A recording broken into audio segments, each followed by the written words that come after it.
양심을 따라 행하라, 양심을 따라 행하라 라는 제목으로 하나님 말씀 전하겠습니다. 제가 어렸을 때 저희 부모님이 할머니를 모시고 사셨어요. 그러니까 저에게 할머니죠. 그래서 생긴 약간의 오해가 있는데 그게 뭐냐면 할머니 모시고 살면 그럴 수 있어요. 우리 할머니다 라는 거예요. 우리 할머니다. 우리 집에 있고 같이 사니까 우리 할머니다 라고 이제 생각하고 제가 늘 말을 이제 했던 거죠. 하루는 한 번은 사촌 형님들이랑 누님이 그렇게 얘기하더라고요. 야, 너네 할머니만 되는 게 아니라 우리 할머니도 돼 이러는 거예요. 제가 고개를 갸우뚱했습니다. 아니 왜 이분들이 왜 우리 할머니를 자기 할머니라 그러지? 어리니까 잘 모르니까. 근데 생각해 보면은 아버지의 형제들이니까 그래서 사촌이잖아요. 그러니까 우리 집에 사셔서 이제 나랑 친하고 또 한 식구이기는 하지만 이제 당연히 사촌들한테도 할머니가 되는 거죠. 이제 그것을 제가 그때 알았던 것 같아요. 근데 이렇게 생활하다 보면 간혹 우리가 이런 오해에 좀 빠질 때가 있습니다. 특별히 신앙생활에서도 그래요. 여러분 오늘 모여 예배하는 우리는 하나님의 자녀들인 줄로 믿습니다. 하나님과 특별한 관계죠. 영적인 하나님의 자녀들이에요. 여러분 우리는 하나님의 자녀들인 줄로 믿습니다. 그래서 하나님하고 친해요. 그럴 때 생길 수 있는 오해가 뭐냐면 믿는 자들에게만 하나님이시다. 믿는 자들만이 하나님이시다라고 우리가 은연중에 스스로 제한할 수 있습니다. 하나님을. 그런데 그렇지 않죠. 틀린 겁니다. 하나님은 온 세상의 주인이세요. 만유의 주제이십니다. 지금도 살아서 역사하시며 섭리하시고 하나님 만드신 세상을 그 사람이 믿든 믿지 않든 그것에 상관없이 역사를 주관해 가시고 이끄시는 분이 바로 하나님이세요. 믿는 자들만의 하나님이 아니라 믿지 않는 사람도 세상도 다스리시고 주권적으로 간섭하셔서 역사하시고 이끄시는 분이 하나님이십니다. 성도는요, 이 개념을 바로 알고 있어야 돼요. 그래야 우리가 하나님을 바로 믿고 또 바로 찬양할 수 있습니다. 그러기 위해서 오늘 본문이 참 중요한데 우리가 믿는 자들만의 하나님이 아니라 온 세상의 주인이신 하나님을 인정할 때 해야 될 게 한 가지 있습니다. 그게 뭐냐면 하나님이 역사의 주관자이심을 믿으면 우리는 오늘 말씀 1절의 표현대로 하면 위에 있는 권세에 복종해야 돼요. 왜 그런가? 위에 있는 권세, 모든 권세는 다 하나님으로부터 나온 거예요. 믿지 않는 통치자라 할지라도 정권과 국가라 할지라도 그것을 세우신 분은 하나님이세요. 그래서 우리는 우리 안에 테두리에 갇혀 있지 말고 온 세상의 역사를 주관하신 하나님의 그 권위, 권세, 그것을 인정하려면 하나님이 세우신 세상 권력에도 복종을 해야 돼요. 그것이 오늘 말씀 핵심입니다. 우리 1절 같이 한번 읽겠습니다. 시작. 각 사람은 위에 있는 권세들에게 복종하라. 권세는 하나님으로부터 나지 않음이 없나니 모든 권세는 다 하나님께서 정하신 바라. 여러분, 모든 권세를 누가 정하셨습니까? 모든 권세는 다 하나님께서 정하신 바라. 모든 권세는 다 하나님께서 정하신 거예요.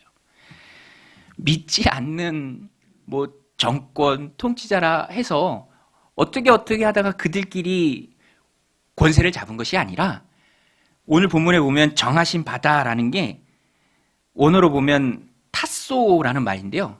헬라어 문헌에 흔히 등장하는 말입니다. 특별히 군사적 용어로 많이 쓰였어요. 특별히 군대를 배치할 때 이 타소라는 말을 씁니다. 그러니까 하나님께서 배치한 거예요. 하나님께서 그 권세를, 그 정부를, 그 국가를 하나님께서 위임해 주신 권세로 만드셔서 하나님께서 배치하신 것이죠. 그래서 교회 안의 하나님이 아니고요. 온 세상 역사의 주관자이신 하나님을 우리가 인정한다면 하나님 세우신 그 권력도 존중하고 오늘 본문의 표현처럼 복종하는 게 옳습니다.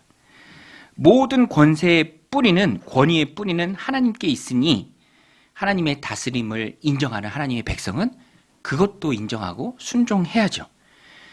당연한 얘기지만 그래서 그리스도인들은요, 질서와 권위를 깨는 존재로 살아서는 안 됩니다. 성도는 정부의 권위를 인정하고 법과 질서를 지켜야 합니다.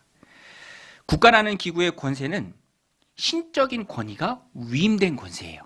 하나님이 배치하시고 하나님이 세우신 겁니다. 그래서 기본적으로 성도는요, 국가 질서에 순응해야 돼요. 물론 우리가 좀 갸우뚱할 수도 있죠. 세상에 물론 모든 권력이, 국가가, 정권이, 정부가 다 완벽한 것은 아닙니다. 맞아요. 완벽한 정부는 없죠. 그러나 이 본문을 데이톤이라는 학자는 해석할 때 이렇게 주석했어요. 형편없는 정부보다 더 나쁜 것이 한 가지 있는데 그것은 바로 무정부 상태다. 무정부 상태예요. 정부가 없으면요, 전에 2007년도 시리아에 이른 사진을 한번 본 적이 있습니다. 굉장히 평온하고 또 평안합니다. 국가의 백성들의 삶이. 그런데 이제 내전이 일어나고 거의 무정부 상태가 됐잖아요. 그러면은 그 이후에는 정말 고난과 아픔이 그칠 새가 없는 것이죠. 왜냐하면 다 자기가 옳은 대로만 하니까. 그래서 데이톤이라는 학자는 형편없는 정부보다 더 나쁜 것이 바로 무정부 상태고요. 정부의 권위에 순종하기를 지속적으로 거부한다면 그것이 곧 무정부 상태를 지지하는 것이 된다라고 말했습니다. 그런데 맞는 말이죠. 하나님 세우신 권위를 존중하는 것이 하나님을 존중하는 것입니다. 권위를 부정하는 것은 권위를 세우신 하나님까지도 부정하는 것이 될 수 있어요. 그래서 매우 조심하고 또 신중해야 합니다. 이제 말씀 준비하면서 제가 전역하고 복학했을 때 학교에서 아는 후배 여자 2명이 이제 막 씩씩거리면서 이제 막 복도를 왔다 갔다 하는 거예요. 그리고 이제 화장실을 막 왔다 갔다 하더라고요. 너희 왜 그러냐, 뭐 하냐 그랬더니 이 후배 2명이 학교에서 좀 불이익을 당했나 봐요. 근데 제가 이렇게 들어보니까 학사관리 때문에 불이익을 좀 당한 것 같은데, 들어보니까 뭘 신청하는 기간을 좀 놓친 거예요. 그런데 좀 봐달라, 해달라 하니까 이제 거부했던 모양이죠. 그러니까 이제 억울한 거예요. 속상한 거예요. 그래서 화장실마다 드나들면서 세면대 물을 켜고 다니더라고요. 세면대 물을. 학교 수도세 많이 나오라고 소심한 복수를 하는 거죠. 근데 20대 어린 시절에 충분히 그럴 수 있죠. 그런데 그 자체가 권세를 대하는 그리스도인의 바른 모습은 아닙니다. 약하니까 그 정도죠. 만약에 힘과 권력이 있어서 자기의 억울한 마다라고 얘기하면서 또 그것을 화풀이하고 분풀이하고 자기의 옳은 대로만 하려고 한다면 무법천지가 되는 거죠. 무정부 상태가 되는 겁니다. 성경에서도 죄를 정의할 때 무법으로 정의합니다. 그런데 실제적인 측면에서 법이 없는 건 없고요. 각자가 법이에요. 자기가 법이에요. 사람들이 분노하고 화내고 정말 눈이 뒤집어지는 이유도 자기의 뜻대로 되지 않기 때문에 그것을 화내고 분노하고 억울해하는 거죠. 그것이 적극적으로 정부에 대해서, 공적인 권력에 대해서, 국가에 대해서 반대하는 것으로 나타난다면 그것은 무법천지가 된다는 것입니다. 우리 모두의 안정된 삶을 기대하기가 어렵죠. 하나님께서는요, 여러분 명심하세요. 이런 무질서를 막기 위해서 국가란 기구를 세우고 그 위에 권위를 주신 거예요. 그것은 하나님으로부터 위임된 권위입니다. 데이톤이라는 신학자가 정확하게 지적했어요. 아무리 형편없는 정부라 할지라도 그것보다 더 나쁜 게 바로 아예 정부가 없는 거예요. 저는 오늘 말씀을 좀 묵상하면서 또 주의한 책들을 보면서 한 가지 깨달았어요. 어떤 면에서 국가는요, 하나님께서 하나님의 백성을 마치 인큐베이터처럼, 쉘터처럼 보호하고 지켜주기 위해서 만드신 굉장히 소중한 기구입니다. 그래서 국가가 중요해요. 여러분, 하나님이 만드신 안정장치가 바로 국가입니다. 교회도요, 국가가 있어야 교회가 있습니다. 이게 참 오묘하고 신비해요. 국가가 없으면요, 교회도 존재하기가 어려워요. 해외에 나가면 애국자가 된다고 하잖아요. 국격에 따라서 해외에 나가 있는 그 국민의 위치가 정해집니다. 나라가 없으면은요, 뭐 그런 뉴스들 보잖아요. 국민이 해외 나가서 어려움 당하면 바로 전용기를 보내서 데려오기도 해요. 그런데 나라가 힘이 없고 나라가 어려우면 누구한테도 기댈 곳이 없는 것이죠. 그래서 하나님이 이러한 무질서를 막기 위해서 정부와 나라, 국가를 허락하신 거예요. 그리고 거기에 권력을 위임해 주셨습니다. 하나님이 배치하신 권력이고 통치자예요. 그래서 기본적으로 국민은 법과 질서를 잘 지켜야 합니다. 국가 권세에 순응하는 게 국가를 세우고 그 권세를 위임하신 하나님을 존중하는 것입니다. 하나님은 온 세상 역사의 주관자세요.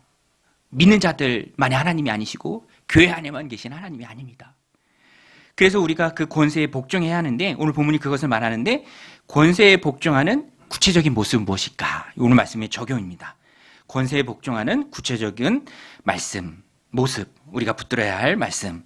첫째는요, 선을 행하라 라는 거예요. 선을 행하라. 선을 행하라. 선이요, 바울이 말한 이 선이 사실 대단한 것은 아닙니다.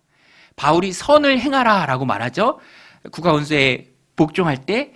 그런데 소극적인 의미로 보면 악한 일, 나쁜 일을 행하지 말라라는 거예요. 요새 그 지상파 방송 아니라 그냥 뭐 OTT나 그런 서비스들을 통해서도 여러 종류의 드라마들이 막 있어요. 그런데 그런 드라마를 보면 다 내용이 폭력적인 거예요. 또 범죄와 연관이 되어 있습니다. 그리고 그 안에 핵심은 욕심이에요. 욕심을 따르고 욕심 때문에 범죄를 저지르고, 그러다 보면 경찰을 무서워하는 모습이 거기에 꼭 나옵니다. 이 오늘 본문에도 그것을 말하고 있습니다. 다스리는 자들에 대해서 두려워하지 말고 선한 일을 해라. 선한 일을 하면 그것 때문에 칭찬을 받는다라는 것입니다. 우리 3절 같이 읽겠습니다. 시작. 다스리는 자들은 선한 일에 대하여 두려움이 되지 않고 악한 일에 대하여 되나니 내가 권세를 두려워하지 아니하려느냐? 선을 행하라. 그리하면 그에게 칭찬을 받으리라. 이 우리말 개역성경 번역에서 좀 어려운데, 다스리는 자들, 위정자들 말합니다. 그들은 선한 일에 대하여 두려움이 되지 않는다라는 거예요. 혹 너가 그런 치안을 유지하는 사람들 두려워한다면 그것은 내가 악한 일을 꾸미고 있기 때문이라는 거예요. 그래서 권세를 두려워하지 않으려면 적극적으로 선을 행하라. 그리하면 그에게 칭찬을 받으리라. 그리스도인들이 지녀야 할 세상 권세에 복종해야 될 구체적인 모습입니다. 선을 행하라. 제가 말씀드렸죠. 그런데 그 선은 절대로 어려운 게 아닙니다. 이웃을 사랑하는 10계명 지키는 거예요. 그리고 세상적으로 말하면 유치원에서 사실 다 배운 겁니다. 유치원에서 배우는 게 상식이잖아요. 엘리베이터 내릴 때 먼저 내리고 그 다음에 타는 거. 다 상식과 원칙에 관련된 일이죠. 10계명도 어려운 게 없습니다. 그것이 바로 하나님 백성으로서 선을 행하며 살아가는 것이죠. 그럴 때 치안을 유지하는 백성들이 두려워하는 것이 아니라 오히려 칭찬을 받는다라는 것입니다. 지금 바울은요, 굉장히 원론적인 얘기를 하는 것입니다. 상식대로 기본에 충실하게 살라. 거기에 배려가 더하면 더 금상첨화가 되는 것이죠. 문제될 게 없습니다. 그래서 우리 그리스도인들이 하나님이 세우신 국가 권세에 복종하며 살아가고자 할 때 악을 멀리하고 선을 행하는 것, 욕심을 따라가지 않고 법의 테두리 안에서 정말로 십계명을 지키며 살아가는 것, 그것이 바로 국가 권력에 복종하는 모습입니다. 금요일 큐티 본문이요, 마태복음에 나오는 산상수훈이었는데, 요새 큐티 본문이, 매일 성경 큐티 본문이 산상수훈이죠. 근데 산상수훈이 다 예수님의 가르침이잖아요. 그런데 그 가르침이 정말 너무 귀합니다. 그래서 저는 이렇게 새벽에 너무 좋더라고요. 하나님, 우리 주님 말씀 전하고, 특별히 주님이 입을 열어 가르치신 그 산상수훈. 금요일 본문이 참 은혜롭고 좋았어요. 우리의 정체성을 주님께서 말씀하십니다. 너희는 세상에서 소금이다. 소금이다. 그리고 너희는 세상에서 빛이다. 너희의 착한 행실을 보고 그들로 너희의 아버지 하나님께 영광을 돌리게 하라. 근데 예수님의 말씀을 가만히 이렇게 보면은요, 그들과 너희를 구분하세요. 너희는 산상수훈을 듣는 제자들을 말하는 것이고요, 그들은 제자들이 상대하는 사람들입니다. 너희가 세상의 소금이고 세상의 빛이다. 그들이 너희의 행실을 보고 하나님께 영광을 돌리게 하라. 근데 그 행실이 바로 착한 행실이죠. 인자한 말과 언어입니다. 여러분, 그리스도인은요, 필연적으로 두 가지 신분이 있습니다. 우리 마태복음 5장 16절인데요. 같이 한번 읽겠습니다. 시작. 이같이 너희 빛이 사람 앞에 비치게 하여 그들로 너희 착한 행실을 보고 하늘에 계신 너희 아버지께 영광을 돌리게 하라. 예수님이 구분하세요. 너희와 그들. 우리는 이 땅에 속한 대한민국 국민이기도 합니다. 그렇죠? 우리는 대한민국 국민이죠? 국민으로서의 의미가 있어요. 그런데 또 한 가지 우리에게 있는 신분이 바로 천국 시민권자예요. 여러분, 우리는 천국 백성인 줄로 믿습니다. 예수님을 영접하고 하나님의 자녀가 된 천국 백성, 천국 시민권자입니다. 그러니까 이 땅을 살아가면서 지켜야 될 의무도 있고요, 또 천국 백성으로서 살아가야 할 바람직한 모습도 있습니다. 거기서 오는 두 가지 긴장이 있어요. 그런데 그 긴장을 해소하는 방법이 바로 주님의 방법이에요. 착한 행실. 너희가 이 땅을 살아갈 때 만나는 그들에게 너희의 착한 행실을 보여주고 그들로 하여금 하나님께, 너희 아버지 하나님께 영광을 돌리게 하라. 그래서 오늘 우리도 두 가지 신분을 기억해야 합니다. 두 가지 신분이에요. 신분이 두 개예요. 거기서 오는 긴장감이 있다니까요. 저도 명절에 그걸 좀 느끼겠더라고요. 여러분, 명절에 남자들은 편할 거다라는 오해가 좀 있습니다. 예. 오해예요. 편하지 않아요.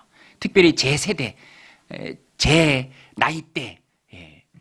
제가 두 가지 신분이잖아요. 하나는 어머니의 아들입니다. 그죠? 근데 또 아내의 남편이잖아요. 예. 그러니까 가만히 소파에 편하게 앉아 있는 게 아니에요. 어느 타이밍에 좀 숟가락을 좀 세팅하고, 그죠? 또 어느 타이밍에 뭔가를 해야 될 거를 살피는 긴장감이 있습니다. 그리스도인의 삶도 마찬가지예요. 이 땅을 살아갈 때 국민으로서 의무를 다하고 동시에 하나님의 백성으로서 이 땅을 살아갑니다. 거기에 착한 행실이라는 배려가 더해질 때 금상첨화가 돼요. 모든 갈등이 사라집니다. 저도 이번 명절에 이렇게 보내면서 저희 집은 문화가 있어요. 명절에 늦잠이 없습니다. 왜냐하면 저희 어머니께서 아직도 일을 하고 계세요. 목장 일을 하고 계셔서 새벽같이 일을 하러 가십니다. 어머니만 하시는 일이어서 같이 나가서 이렇게 도와드리진 않는데, 대신 어머니가 그 일을 일찍 하고 일찍 오시죠. 6시면 오세요. 6시면. 그러니까 저희는 일찍 이불 다 개고, 또 어머니 일하고 힘들게 일하고 들어오셨는데 다 자고 있으면 안 되잖아요. 긴장하고 일찍 일어나고 또 음식도 이렇게 하고 또 준비를 다 하고 있습니다. 그런데 이번에는 웬일인지 어머니가 보통 6시면 오시는데 1시간을 늦게 오시더라고요. 7시에 들어오시더라고요. 7시에. 그래서 어머니 왜 이렇게 늦으셨냐라고 저희가 물으니까 어머니가 아이고, 그냥 너희들 더 잘하고 일은 일찍 마쳤지만 그 일하는 곳에도 집이 있어요. 거기서 좀 1시간 정도 이렇게 시간을 보내고 일부러 늦게 들어오신 거예요. 그러니까 저희로서도 너무 감동이죠. 고맙고 감사하고, 또 저희는 뭐 일찍 오실 줄 알고 다 일찍 일어나서 준비해놨으니까 또 어머니도 야, 너 이렇게 일찍 일어나서 다 해놨냐라는 그런 대화를 주고받으면서 이게 참 그리스도인이 이 땅을 살아갈 때 두 가지 신분을 잘 지키는 모습이 아닌가. 배려죠, 배려. 우리 그리스도인들도 세상에서 적극적으로 이렇게 선을 행하는 모습이 있어야 합니다. 칭찬받는 일을 해야죠. 제가 말씀드린 것처럼 드라마에서 나오는 그런 나쁜 일들을 행하지 않으면 돼요. 십계명을 지키는 것입니다. 욕심을 멀리하면 되는 것이죠. 하나님의 다스림을 받는 천국 시민이지만 동시에 하나님 세우신 국가 권세 앞에서도 선을 행해야 될 그런 의미가 우리에게 있다라는 것입니다. 오늘 이 말씀 마음에 새기고 국가 권세 앞에서도 순종하면서 적극적으로 선을 행하는 거룩한 주의 백성들이 다 되시길 바랍니다. 두 번째는 국가 권력에 순종하되 무조건적 순종이 아니라 양심을 따라 순종하라라는 거예요. 양심을 따라 순종하라. 오늘 말씀 제목이죠. 우리 따라서 한번 해보겠습니다. 양심을 따라서 순종하라. 오늘 이 말씀 꼭 기억해야 돼요. 양심을 따라서 순종하라. 우리 5절 말씀인데요. 같이 한번 읽겠습니다. 시작. 그러므로 복종하지 아니할 수 없으니 진노 때문에 할 것이 아니라 양심을 따라 할 것이라. 이 말씀의 앞부분에는 치안을 유지하는 자들이 위임된 권세를 가지고 있기에 그 말에 순종해야 합니다. 그런데 순종하지 않을 때는 공권력이기 때문에 순종하지 않는 사람에 대해서 응당한 대가를 치르게 할 수 있어요. 그러니 복종해야 한다. 복종하지 않을 수 없다라는 말이에요. 그런데 5절에 말씀하죠. 복종하지 아니할 수 없으니, 그런데 복종하지 않을 때 당하는 그 진노 때문에 할 것이 아니라 너희는 뭐라고 얘기합니까? 양심을 따라 할 것이니라. 양심을 따라 복종하라. 양심을 따라 순종하라 라고 말합니다. 이 말씀이 오늘 우리에게 참 중요해요. 특별히 그리스도인들에게도 중요합니다. 우리가 나라 권세에 복종할 때 하나님이 우리에게 선물로 주신 양심을 사용해야 돼요.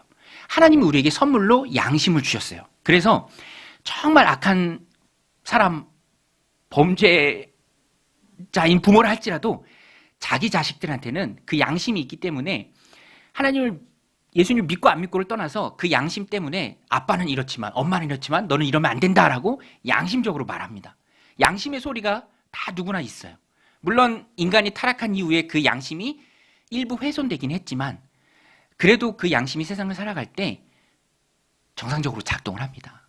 그래서 양심의 거리낌이라는 게 누구에게나 다 있어요.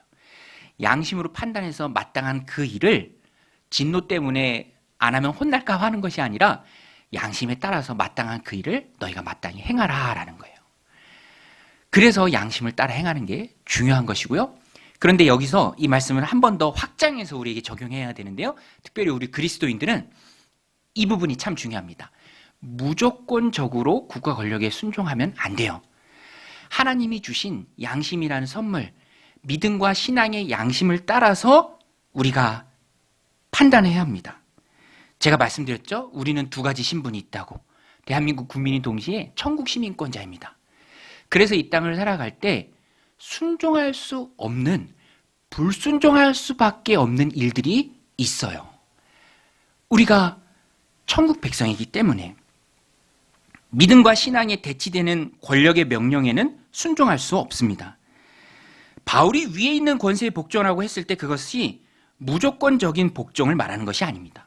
오늘 5절 말씀에 나온 것처럼 양심에 따라서 해야 합니다. 그것이 바로 신앙적 양심이죠. 그래서 구약의 선지자들은요, 권력에 대해서도 시퍼런 권력자들 향해서도 하나님의 말씀을 옳게 전했어요. 그래서 핍박을 당하고 시험하면 죽임을 당하기도 했죠. 다니엘과 그의 친구들도 바벨론에서 복종하며 살았지만 그들이 가진 믿음과 신앙에 대치되는 것에 대해서는 거부했습니다. 단호히 거부했어요. 하던 대로 했습니다. 믿음과 신앙을 따라서. 다니엘도 예루살렘을 향해서 창문 열고 보든 안 보든 문 열고 3번 기도하잖아요. 조세의 어인이 찍힌 것을 알고도 일부러 순종하지 않은 거예요. 다니엘의 세 친구들도 금신상 앞에 절하는 일은 단호히 거부했습니다. 오늘 우리 한국교회에 너무너무 좋은 신앙을 물려준 주기철 목사님들과 같은 분들도 당연히 따라야 할 신사참배를 마땅히 거부했어요. 그리고 고통을 당하셨죠. 우리 그리스도인들도 신앙의 양심을 따라서 해야 합니다. 국가 권력도 그걸 알아야 돼요. 백성들도 하나님 위임하신 권력이기에 기본적으로 순종하고 그 권력을 위임받은 위정자들도 권력자들도 정부와 국가도 그것이 자신들이 것이 아니라 하나님이 위임해 주셨다라는 것을 알아야 합니다. 그리고 그것에 합당하게 통치 행위를 해야 해요. 그렇지 않고 국가 권력을 내세워 자신의 이익을 꾀하거나 악을 도모하는 불의한 통치자들은 자신들이 앉아있는 그 권좌에서 내려와야죠. 지금도 그 권좌에 앉아있을 게 아니라 전범재판소에 가야 될 사람들이 있잖아요. 북한도 그렇고. 오늘 말씀에서 우리가 그것을 바로 분별할 수 있어야 합니다. 그래서 불의한 통치자들에 대해서는 비난이나 법의 테두리 안에서 할 수 있는 일들을 당연히 또 마땅히 해야 한다는 것입니다. 그것이 바로 양심에 따라서 하는 거예요.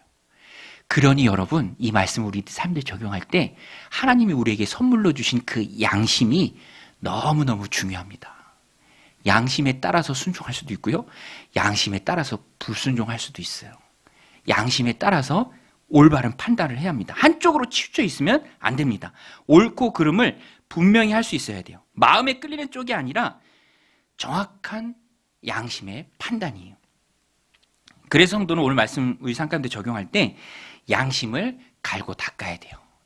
예, 우리 한번 따라해 보겠습니다. 양심을 갈고 닦자. 예, 깨끗한 양심이 되어야 하고요. 유분리를 따지면서 치우치는 양심이 되지 않도록 믿음과 신앙의 양심, 성경적 양심이 되도록, 왜냐하면 양심에 따라 판단해야 한다니까요. 판단 안 할 수가 없습니다. 판단해야 돼요. 그런데 양심이 무뎌졌으면 안 되죠. 유불리를 따지면서 치우쳐가면 안 됩니다. 저희 아이들도요, 이렇게 세뱃돈 어른들이 줄 때 차등을 두기도 합니다. 너는 이제 뭐 고등학교 올라가니까, 그죠? 너는 뭐 오빠니까, 막 그렇게 차등을 두어요. 그러면 뒤에서 궁시렁궁시렁 됩니다. 아, 왜 똑같이 주셔야지, 왜 우리만 이렇게 차별하시나? 궁시렁궁시렁 돼요. 예. 그런데 이렇게 보면은요, 이번에는 본인이 이제 첫째라고, 너는 이만큼 갖고 동생들한테는 이만큼씩만 나눠줘라. 이제 똑같은 거잖아요. 그때는 궁시렁궁시렁 안 되죠. 그때는 뭐 막 즐거워하고, 그때는 와, 이런 게 참 합리적이지, 막 좋아하고. 그런데 이게 완전히 다 다른 거잖아요. 저도 영화 보러 갈 때 제가 좀 늦으면, 아, 그래, 한 10분 후에 시작하는 게 맞지, 늦는 사람들 때문에. 근데 제가 좀 일찍 가서 앉아있으면, 아, 정시 시작해야지, 왜 또 10분을 기다리는 거야, 이런 마음이 들기도 하잖아요. 누구나가 다 그런 마음이 있죠. 그런데 그런 것들을 말씀을 통해서 갈고 닦으면서 치우치지 않게, 유불리를 따지지 않게 바른 양심으로 갖고 두어야 합니다. 그래야 올바르게 판단할 수 있습니다. 감정이나 느낌, 유리와 분리에 근거한 것이 아니라 하나님 주신 본연의 양심으로 판단해야 합니다. 오직 바른 양심을 따라서 말하고 행동해야 합니다. 그 양심이 바로 성경적인 양심이 되어야 돼요. 그래서 다니엘과 그의 친구들은요, 목숨을 내걸고도 믿음과 신앙의 바른 양심을 지킬 수 있었던 거예요. 아니, 목숨도 건 사람이 얼마나 정확한 판단을 하겠습니까?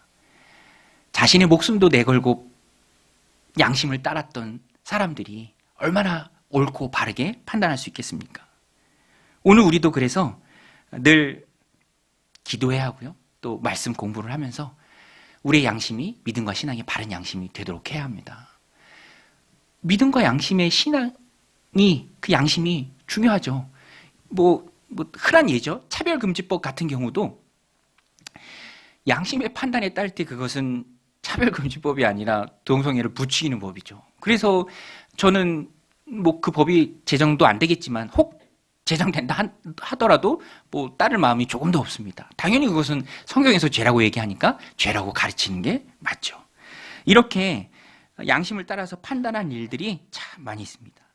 그래서 우리는 하나님 말씀에 근거한, 또 신앙에 근거한, 믿음에 근거한 그 바른 양심을 우리에게 주옵소서. 그래서 다니엘과 그의 친구들처럼 어떠한 상황 속에서도 그 양심을 따라서 판단하고 살아가는 우리가 되게 하옵소서라고 기도해야 합니다. 오늘 말씀을 정리합니다. 여러분, 우리는 천국 백성입니다. 그러나 동시에 이 땅 백성도 됩니다. 이 땅의 백성으로서의 의무가 있어요. 오늘 말씀 그 의무도 다하라라고 말합니다. 국민의 의무가 있고요, 지켜야 될 도리가 있습니다. 그래서 오늘 말씀 7절에 보면 조세의 의무도 다하라라고 바울이 말합니다. 우리 7절 같이 읽겠습니다. 모든 자에게 줄 것을 주되 조세를 받을 자에게는 조세를 바치고 관세를 받을 자에게는 관세를 바치고 두려워할 자를 두려워하며 존경할 자를 존경하라. 두려워할 자를 두려워하고 존경할 자를 존경하라. 굉장히 중요한 말씀입니다. 어떤 권력이, 또 그 직분을 맡고 있는 사람이 어울리지 않거나 인격이나 능력, 자질을 갖추지 못하고 했다 할지라도 그가 앉아있는 자리의 중요성과 맡고 있는 그 직책 때문에 그것을 인해서 두려워하고 존경하라라는 것입니다. 한 사람의 독립된 개인적인 인간으로 보지 말고 그를 세우신 하나님을 보라라는 거예요. 그 정부, 그 국가를 존중하는 것이 바로 그 국가와 정부를 세우신 하나님을 존중하는 것입니다. 그리고 하나님의 일꾼으로서 그 명령을 수행하는 존재로 우리가 인식해야 하고요.